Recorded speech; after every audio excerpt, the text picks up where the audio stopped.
You're utterly incompetent. A woman like you should just be a homemaker. My husband has kept me bound inside the home, saying that.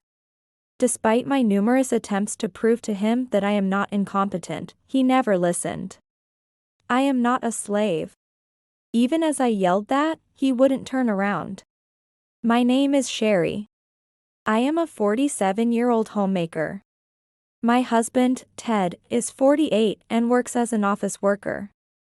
I got married and had a child right away, and I've been a homemaker protecting our home for 24 years.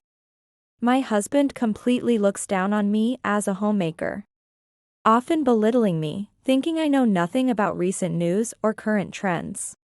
When bubble tea was popular, he intentionally bought some from a famous store to flaunt it, showing it off before giving me the last few sips, saying, "You've never tried this, have you? This is the bubble tea they often feature on TV. I'll grace you with a little." After I accepted it, he burst into laughter, mocking me. Not only does he mock me, but he also likes to dominate meaninglessly, and his behavior was horrible. A homemaker should serve me 24 hours a day, he would say nonchalantly. If I dared to talk back, he'd immediately get aggressive. "Looks like you're skipping meals today." Saying that, he showed a mean, sarcastic smile. Living with such a husband, I've never truly felt at peace. It was not just because of his oppressive nature, but also living with my stubborn and harsh father-in-law and spiteful, nasty mother-in-law made it worse. Even when my husband was not at home, my noisy in-laws would harshly criticize me. "What is this gooey mess? Are you planning to feed us this?" He would angrily throw his spoon on the table and complain loudly. "The meal I served yesterday was too hard, and the one before that had no taste." I served almost the same food we eat, but instead of praising the good dishes, they seem to look for things to complain about. My mother-in-law, nitpicking every detail, would point out dirt in places normally not cleaned daily. Once she starts, she doesn't stop. No matter the situation, if things are not done immediately, she will find even more things to point out. So it's crucial to be cautious whenever she is walking around the house. Being treated like a servant by my in-laws and husband seemed to be because I was a homemaker. It was not my choice to settle as a homemaker. I liked French and had worked using it before. So, I tried many times to discuss with my husband about doing a job related to French from home. But each time, the answer was no. I felt imprisoned, as if bound by invisible ropes. Yet, I hadn't left because of our children. Our daughters, cherished by my husband and in-laws from a young age, often had birthday parties thrown for them. That was nice, but I was always busy cooking and cleaning up, missing the moments my daughter blew out her birthday candles. I had always wanted to capture the fleeting moments of my adorable children. Even if not with a camera, then at least in my eyes. As they grew up, such moments were frequent, and often during school ceremonies, where only one parent could attend due to seating arrangements. I was not allowed to go. Eventually, my daughter had a big dream. She secretly shared it with me one night, and it was thrilling to hear. I encouraged her to pursue it. However, my husband crushed her dreams emphatically. If dreaming fed us, I would have done it too. But humans have limits and aptitudes. You're a woman, right? I'm not saying I'll end my life here. My daughter confronted her father with a strong gaze, seeking understanding for her dreams repeatedly. In fact, our eldest daughter, Julia's sister, had left home for similar reasons and was living abroad. That's why I wanted my husband to understand this time. Ted, Julia's life is hers. When the day comes for her to leave the nest, let's send her off with a smile. As the argument between them intensified, I added my opinion. Then, my husband vented his frustration, which he couldn't express to our daughter, towards me. Who would listen to a housemaid's opinion in this house? Hearing that, my daughter left the scene visibly disgusted. I followed her to talk more, but the following day, she left home and since then, hasn't returned or contacted us. His inability to control his daughter only increased my husband's irritation. But in a way, I was relieved that I could help her escape from this house. Being dominated by a controlling husband was something I thought should be limited to me alone. The house felt empty without my daughter. But her chasing her dreams and leaving changed the meaning of my presence in this house. I could make a difference being here. Since then, I've been living distinctly different days. To not waste time, I started waking up even earlier. And I could gracefully ignore the nagging of my in-laws and my husband's irritation. One day, my mother-in-law couldn't come down after going upstairs. Although she could climb up, her weak legs made descending difficult. "Sherry, could you help me? I can't come down. I'll be right there." "Just a moment," I replied, but I was in the middle of frying dinner and couldn't leave immediately. However, I made her wait no more than 2 minutes. "Sorry to be late. Now, I'll help you down." As I went upstairs, at the last step, there was a small puddle of water. Since she was sitting, I helped her stand while avoiding the puddle and tried to help her down the stairs. She had had an accident. I supported her down and immediately took her to bathe. But after that, she said nothing, so I decided to keep quiet too. There's a bathroom upstairs, and she's used to it, but given the situation, it was hard to talk to my husband about it, so I kept it to myself. This would later trigger a significant change in our situation. Since then, I started saying I was going shopping and left the house more frequently. My in-laws looked somewhat puzzled by my frequent outings, but said nothing. One day, when I returned from a short outing, I found my father-in-law collapsed in the hallway. Ouch. The old lady wouldn't use the bathroom and had an accident right here, causing me to slip. "What are you talking about? It was you who had the accident right there, wasn't it?" I helped him up, but both his pants and the hallway were wet. So it was unclear who was responsible for what. Just as I thought to discuss this with my husband upon his return, an incident occurred. When my husband came home, he was approached by my mother-in-law, who should have been asleep. I was doing the dishes, so I couldn't hear well, but suddenly my husband came into the kitchen and said, "Why didn't you tell me about Mom's leg?" "Her leg? She said she fell down the stairs, didn't she?" "Because you didn't go up to help her." I thought he was referring to the incident a few days ago. And I explained that I had properly supported and brought her down. However, as my account contradicted what his mother had told him, my husband furiously scolded me. "Liars should leave this house." Hearing that, I felt an icy chill spread through me, an emotion I had never experienced before. I stopped washing the dishes, walked to the entrance, and as my husband had said, I went outside. After confirming that he wasn't following me, I messaged my daughter. I then sat at a window seat in the diner downtown and ordered a coffee, waiting for someone. This person, riding a bicycle, peeked into the diner discreetly from between the plants outside the window. I pretended not to notice, occasionally glancing outside to observe my husband, who was peeking in.